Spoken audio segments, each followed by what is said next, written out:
Hail and greetings all. Ragnarok Prepper here. It's been one of those cold, wet, rainy, nasty weekends here, and the hobbits are all bouncing off the walls in the house. So I figured I'd do a quick video to share a tip when preparing your dry goods, your beans, your rice, cornmeal for long-term storage.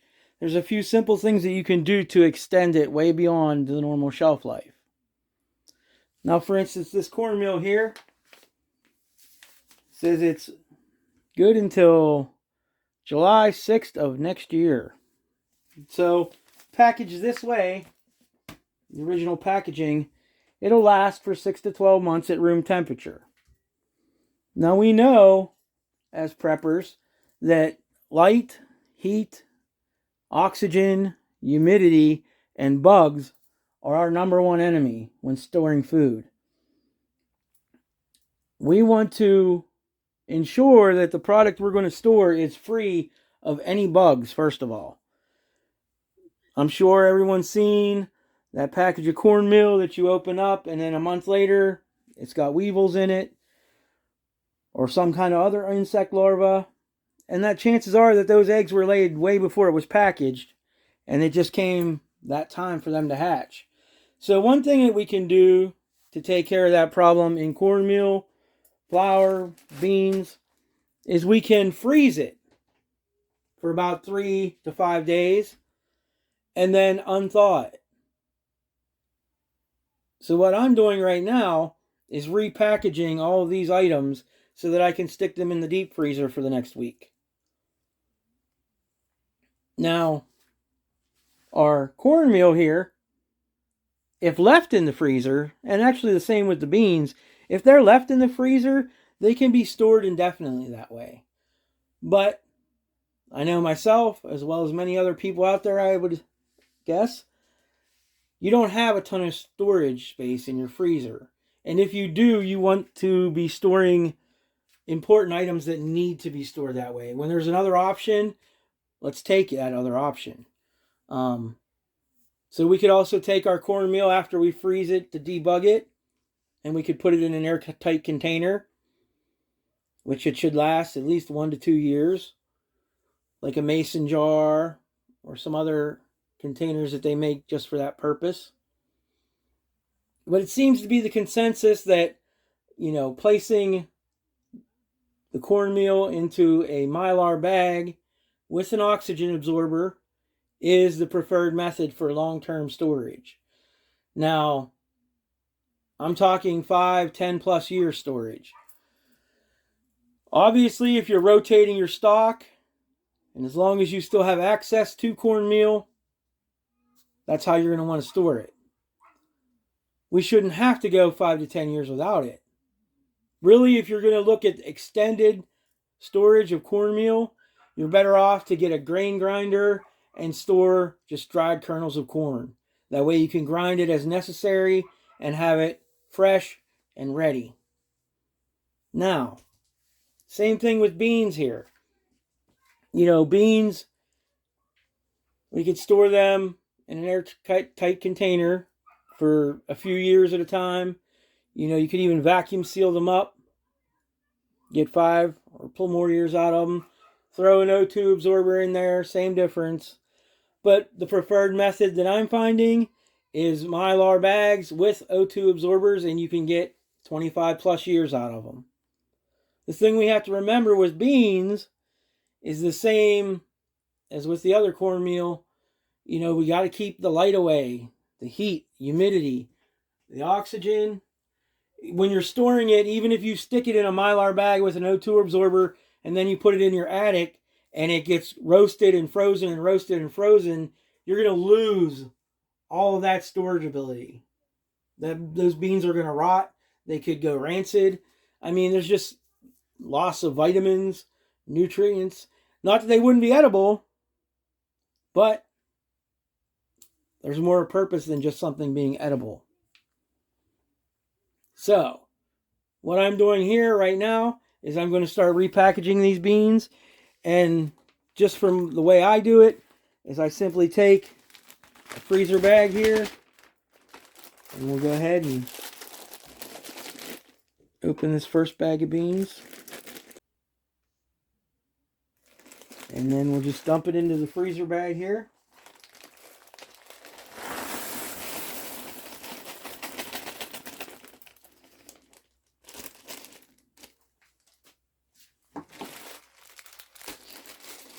And these bags can normally hold, the freezer bag can normally hold 4 or 5 pounds of beans. That's why I like to transfer them over into these freezer bags so that they fit better in my freezer chest. Can pack them in like bricks.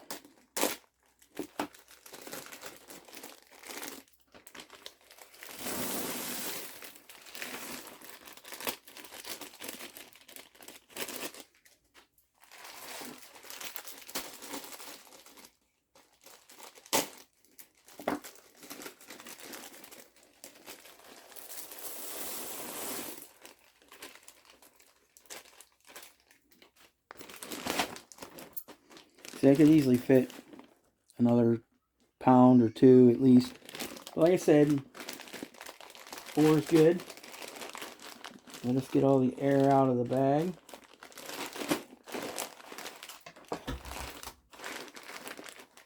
And then I'll just take my Sharpie and label them. And these are canary beans or Mayacopa beans.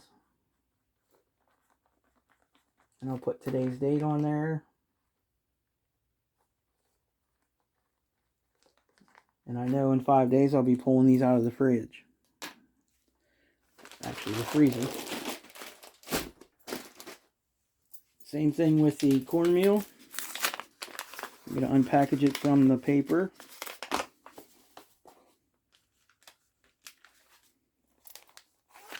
And these are 2-pound bags here. Cornmeal, so. And also when you're doing this, you want to get a visual inspection of your product as well. Notice if there's anything wrong with it now, if there's any discoloration, any molds, any funky looking beans. You'll notice if there is.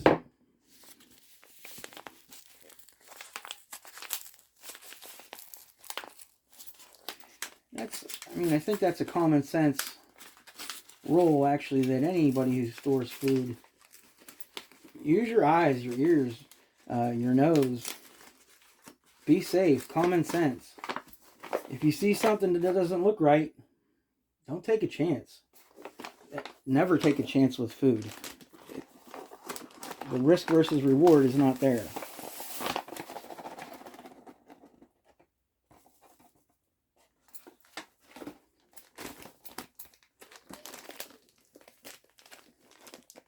Do the same thing here. Just going to lay it down. Make sure the seal. And everything with these China bags. Make sure that the seals work. There we go.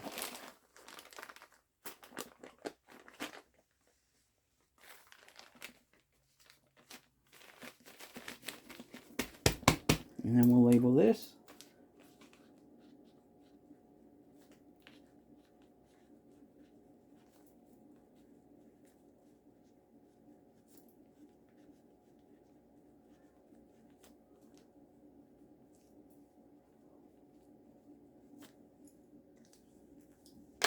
All right.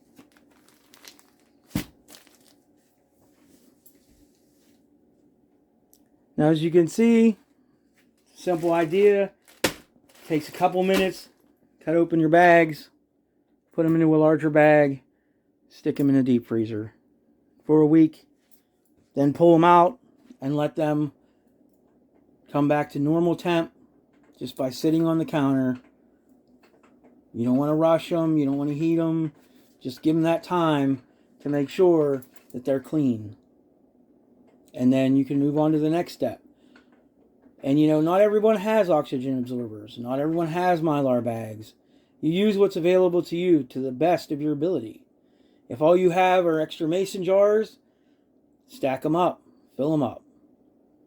Store them correctly, and you're going to get that reward. Any day after or hour after, every little bit of all of these processes becomes essential later on. And you'll be thankful that you took that extra 5 minutes or a few days to get that reward.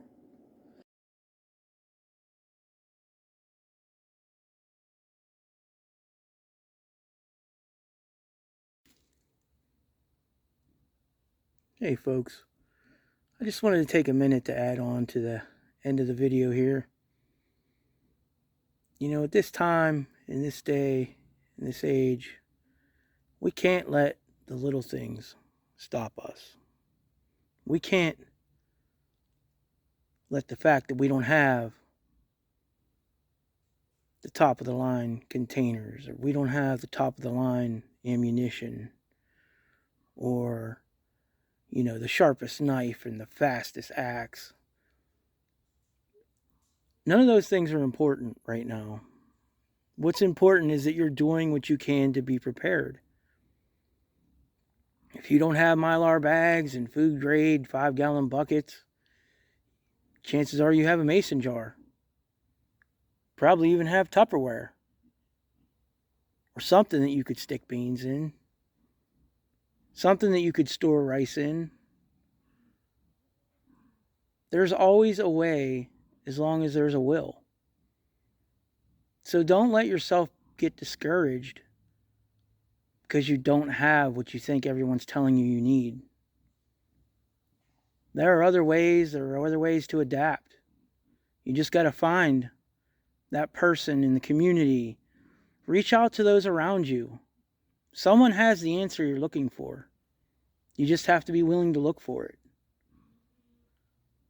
So until next we meet, be well.